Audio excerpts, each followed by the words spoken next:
Est-ce qu'il y a un modèle alternatif entre, je veux dire, quelque part le Rwanda, Kagame, une espèce de dictateur qui est porté par une modernisation de son pays, qui est porté par une façon de gérer qui est plutôt reconnue, et donc avec une gestion démocratique un peu limitée, en tout cas qu'il a les choses bien en main et qu'il compte quand même aussi, lui, les conserver par ailleurs.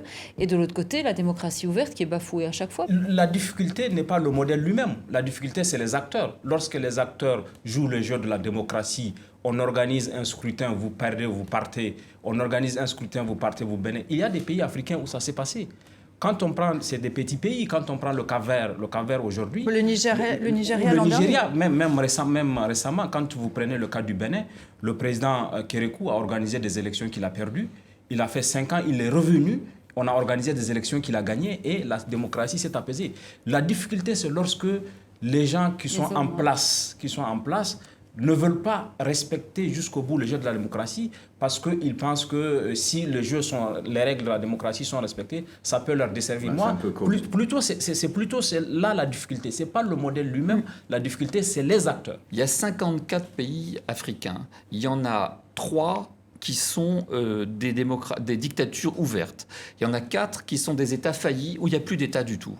Vous en avez 34 qui sont ce qu'on appelle des démocratures, c'est-à-dire des mixtes entre un système pluripartisan, une presse plus ou moins libre ou pas du tout, et des élections plus ou moins truquées. Et vous avez 13 démocraties authentiques. Mais quand même, il faut voir que par rapport à la situation qui était celle d'il y a 20 ans, il y a un grand progrès de la démocratie en Afrique. Parce que vous avez un système pluripartisan qui s'est installé à peu près partout, à part les cas de dictature ouverte dont je parlais tout à l'heure, et vous avez une presse, et vous en êtes un vivant exemple, monsieur, vous avez une presse pluraliste, à la fois sur papier et sur le numérique.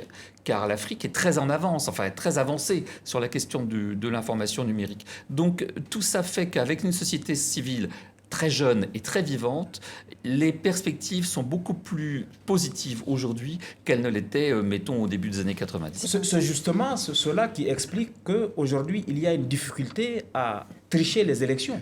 Le fait qu'il y ait cette technologie et le fait qu'il y ait une jeunesse prête à se défendre. On a vu au Burkina Faso, c'est la jeunesse qui a porté le changement. C'est la société civile qui a porté le changement. C'est le rapport de force interne qui a été créé et de ce point de vue, qui a empêché le coup d'État, qui a imposé l'alternance à Blaise Compaoré. Et de ce point de vue, on ne peut qu'espérer des progrès de la démocratie en misant sur la jeunesse et sur la société civile.